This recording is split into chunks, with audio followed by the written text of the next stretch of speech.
Hello and welcome. And on today's live stream, a catch up on some of the new stuff going on around the RP2340 and PCBA, so PCB assembly, RP2040 upgrades. That was quite exciting news coming up, and some changes around FreeRTOS support that's going on around the RP2040 and RP2350. Plus a chat about my own projects, of course. Possibly a live demo if I'm brave as well, and we can make this as fun as possible. And I'll give, of course, my normal behind the scenes view of what's really going on my channel and how his life is going. So hope you're all well, hope you're good. I'm doing things a little bit differently for this session with how I've configured technology. So hopefully the gods of technology are going to be kind and everything is going to be working okay. So please do drop any messages into the chat if things are not working out and you notice any problems or things. It's always good to know what's going on and to get some feedback. So thank you very much everyone for joining. I appreciate it. I'm just going to get myself onto some analytics of what's going on and who's joining and stuff. And we seem to have no one on the stream at the moment, which is disappointing. I hope this stream is all working out and everything is working okay. I think we are. I think we're live. So there we go. So hi, I'm John, your concierge to the world of the Raspberry Pi Pico, Pico 2, IoT, robotics and other fun techs, and welcome to my channel. So thank you very much for joining. This is my live stream. It's a little bit more relaxed than some of my regular sessions and regular conversations that we have on the channel. It's about me sort of giving a little bit more of an interactive session. So hopefully for you guys, and hopefully we can all chat interactively and see how things go. So please do use the chat service and we can see how the session goes. If it's your first time joining, thank you very much for coming along. And if you're a returning visitor and you've been here before, thank you very much for coming back. I do appreciate it. Please do like and subscribe to my channel for all the other exciting stuff I get up to. Some of which is a little bit more professionally produced than my live stream, which, you know, they're what they are. So, how you all doing? I hope you're doing well. Hope things are all going well. You know, how's the projects going? Because projects are always fun. I know some of my stuff goes well, some of my stuff doesn't. I'm described it on a video that's upcoming actually as playing Snakes and Ladders, if you know that game, Snakes and Ladders, where sometimes the project goes really well and you go up a few ladders and other times it doesn't and you go all the way back to the beginning. That's how life seems to go. It's all fun. So hopefully things are going well with you, and I'd love to see some of your projects, so please do get in touch and let me know some of the stuff you're working on. And yeah, hopefully this new video insert approach using PowerPoint's new Cameo, or not that new, but first time I've used it, Cameo's insert service works for you. It's certainly slightly more scary, me seeing myself talking on the screen than I normally get, so we'll see how it goes. I'd love to chat to you guys, so if you want to chat after the session, then I will be over on the DevEco Discord server in my own little channel on their server. They're kind enough to host me and look after me over there.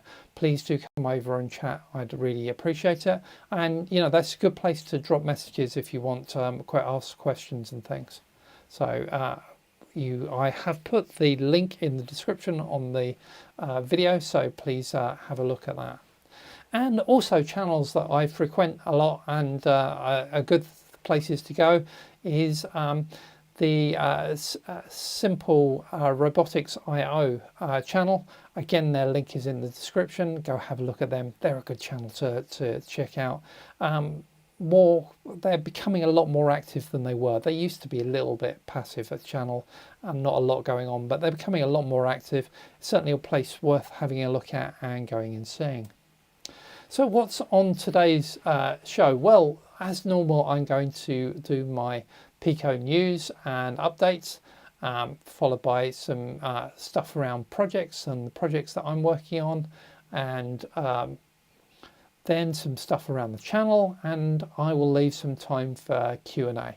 I've got some ideas of questions that people have asked on some other channels that I might talk about.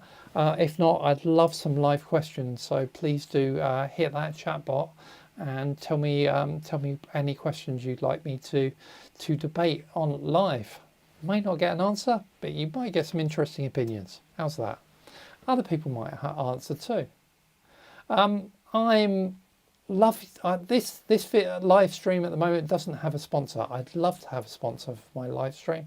Would you or your company like to sponsor my live stream? If you would, please do get in touch. I have a few sponsors that I work with on some of my other channels and videos and projects.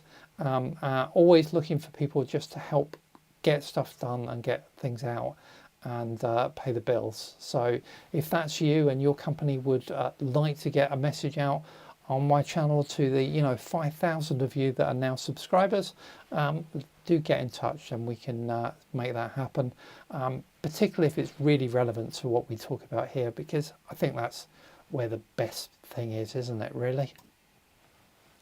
So let's get on to the first thing that I want to talk about, really, is the news, what's going on in the Pico ecosystem that I tend to spend most of my time playing around with, or unless most of the time that I tell you about anyway, playing around with. I do a couple of other things as well, but anyway. So big news and thought interesting news was RP2040 PCBA from JCL PCBs. So JCL PCBs are now able to assemble RP23 boards from scratch, which is really quite cool. I haven't yet designed a board from scratch, but that might be something I try, especially if someone else can do the soldering and assembly for me. This is quite nice and quite interesting. Now remember, Raspberry Pi, when they released the RP2350 and the Pico 2, they actually gave out a minimalistic PCB design in KiCad that you can actually download from the Raspberry Pi's site.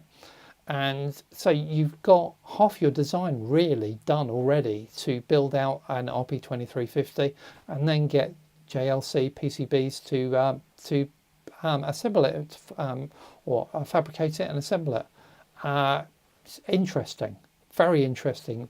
Could be some interesting opportunities here for some small hobbyist boards. So like that, keep watching. We'll see what I might be brave and do something, or collaborate with some other people and do something. If you'd like to, get in touch.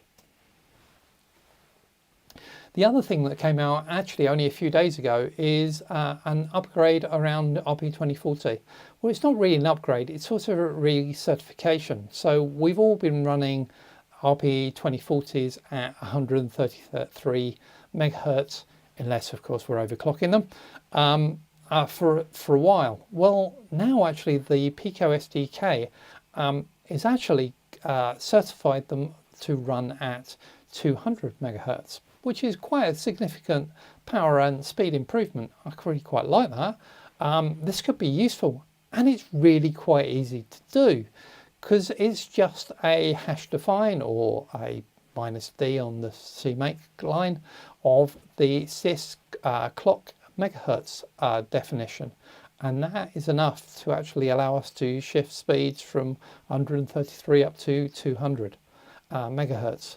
That gives us quite a big performance impact on the RP2040 and therefore all our Pico boards. Some people on some of the forums were debating that this was quite a while since we, had seen, well, it's taken quite a while for us to actually get this upgrade through and actually have it certified for a 200 megahertz, which I guess it is, but still interesting, still useful. It shows how the RP2040 and the Pico 1 still have quite a bit of life and quite a bit of value in how we might use them in the future and stuff. So yeah, good stuff, good to see. So that's I might do a full video on that. If we go back to, you know, my calculating the value of pi to 1,000 decimal places, why don't we have a look and see how the performance of that changes? Keep an eye out for that. I'll probably do a video showing this at some point fairly soon. The other bit that's come out, and it's not really come out officially as notification, but it sort of came out more by accident when I started asking a few questions on a few GitHub repos, is that the Raspberry Pi's FreeRTOS fork is actually being deprecated. So if you remember when the RP2040 and Pico 2 launched, they gave us a new repo with a forked version of FreeRTOS kernel on it. And that's absolutely what I've been using for a lot of my projects ever since. They're now actually going to be deprecating that and moving back to the FreeRTOS kernel's full repo. Now, that's going to be a little bit tricky because FreeRTOS is also changing the way that third-party support, such as with things, the Raspberry Pi chips, is actually done, and so they're actually in another repo. So this is all interesting, but it's going to make a slightly lumpy upgrade. So I'm going to explain a little bit about how this is going to happen in a full video coming up quite soon, because I think it deserves a full video. And you know, it's imminent rather than there right now, because this isn't supported in a full release of FreeRTOS kernel. And generally, certainly if I'm working for clients, I work on released versions, so numbered versions, not just the head of a repo. So, you know, it's not in a numbered version, these changes yet. They are just head of a repo, and therefore, in my view, beta and unstable. But yeah, but interesting, it's being deprecated. Interesting, this is the direction. We all should know about it because it's going to affect our project, especially if you, like me, use FreeRTOS kernel a bit. So those were the items of news I discovered this in the last few weeks and thought I would share with you. If there's anything I've missed, please do let me know. It's stuff that should be shared with this audience. I'd love to share it. As I say quite often on this channel, I'm not omnipresent. I don't actually spot everything. I try to spot stuff going on and share it with you guys. But if there's other things I'm missing, please let me know.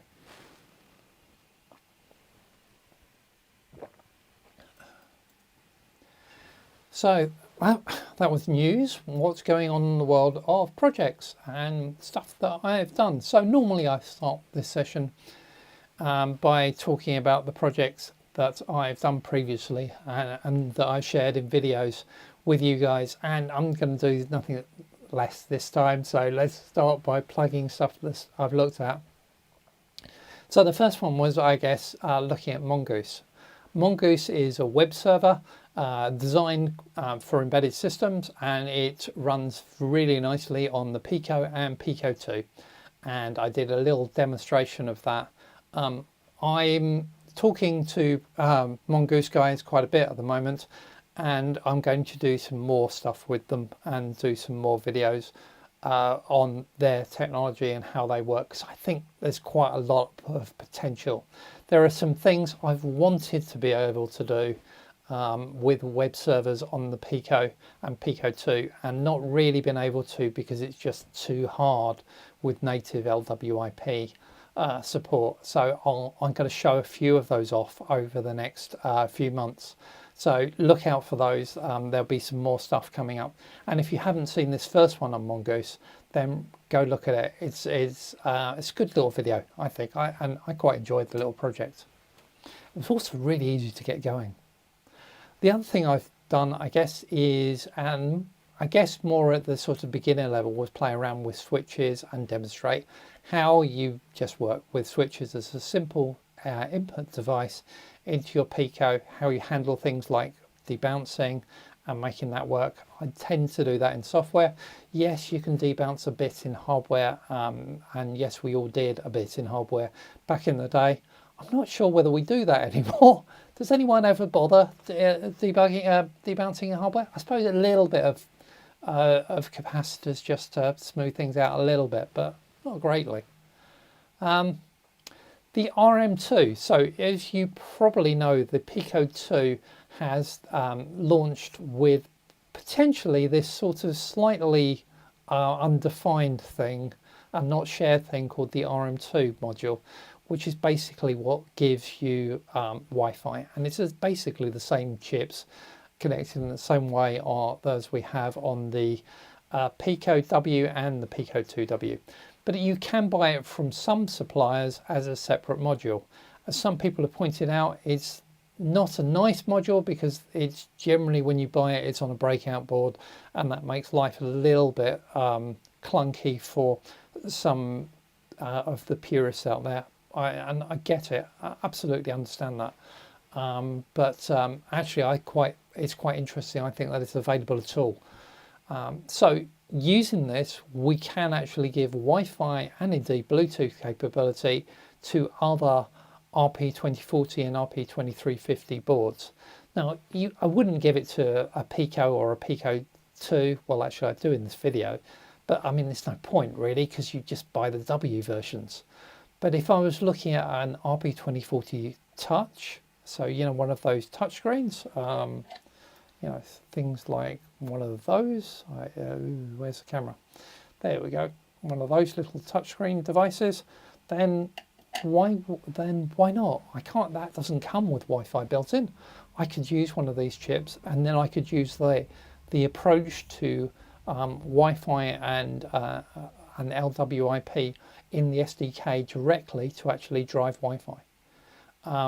Now, I know some people ask me questions around on video of, well, how about could I give it to other chip types and other things and use that with them, this RM2 module? You could. I can't see why you would, to be honest, because really the advantage is it's pre-integrated into the Pico SDK, and if you're using the Pico SDK and a board that doesn't have Wi-Fi on it, this is how to get Wi-Fi. Anyway, go look at that full video, which I've horribly summarized for you. And finally, I bought one of these 4x4 keypads a while ago, which is a matrix of 16 switches, and just demonstrate how to read that and use it almost as a numeric keypad for entering data into your Pico.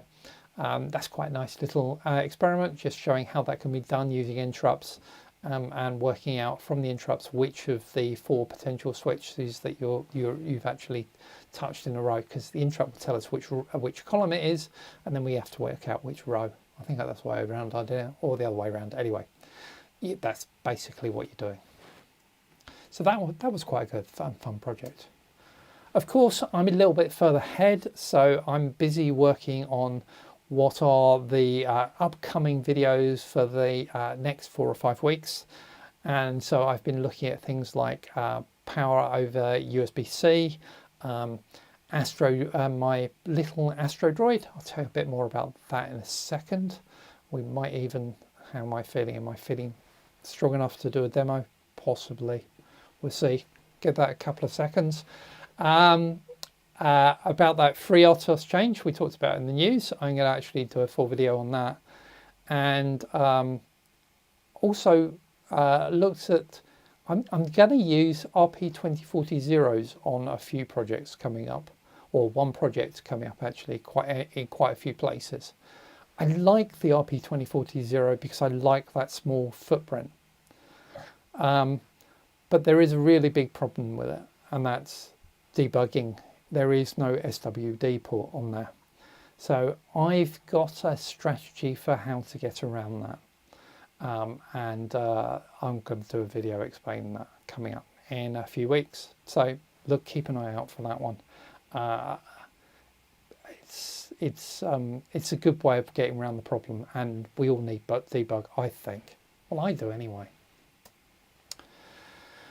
So there you go. The other thing I've been spending a lot of time on is my AstroDroid project. So inspired by the wonderful world of Star Wars, I've started and I'm on my early journey towards producing a fairly big robot that's going to be able to wander around, have cameras, do navigation, etc. So navigation, mapping, all of that sort of stuff. That's where my trajectory is. At the moment, it's more looks like that. And let's just cancel sound off that if I can. Let's go sound off. There you go. So as you can see at the moment, it's a skeleton. It hasn't got any clothes on whatsoever, but it can actually move around, and it is working quite well as a three-wheeled little robot wandering around my room. In fact, I can, if you'd like, show that live. Shall we go and look at that live? Go on then. So give me 30 seconds to just move the camera. So I'm just going to bung you back onto the countdown screen for 30 seconds while I just move the camera, and then we'll come back to video.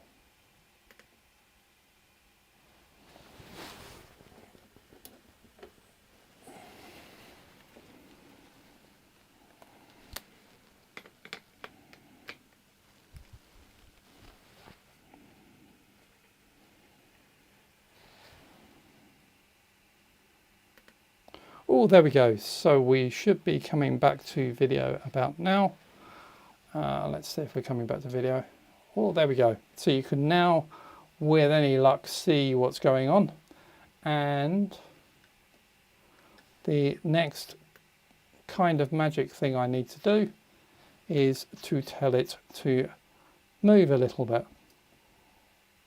So this is all live, scary sort of stuff. So there we go. We are now moving live on air.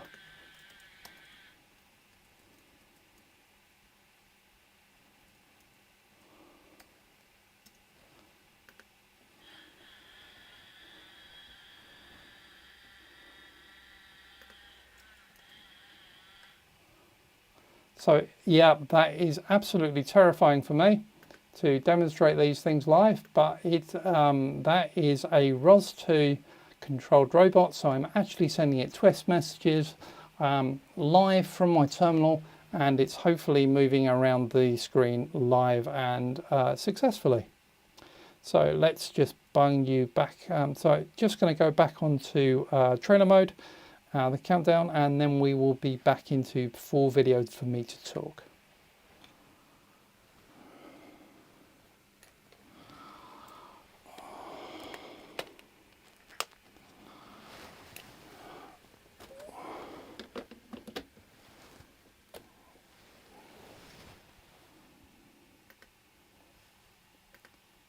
And we're back. Look at that. That actually even sort of works like that. Whoops, sorry. Oops, yeah, let's just make sure that's zoomed out nicely. Yeah, there we go. Right, so yes, I need more cameras. So sorry for doing video live. That's kind of tricky to do live, but there you go. So that's what's going on in my projects. I'd love to know more about your projects and the stuff that you're working on. Please do get in touch and let me know. I'd love to start sharing some of your stuff as well as my stuff. I don't know whether you're all getting very bored looking at my stuff, but I try and do a variety of stuff to entertain, and hopefully it's all good. So let's talk about the channel, what's going on the channel at the moment. So you of course know about my full vlogs. If you don't, where have you been? They go out at 2 p.m. GMT every Thursday, and they're the sort of 20 minutes in-depth look. So there'll be a 20-minute in-depth intro to the robot and my AstroDroid robots, for instance, coming up very soon.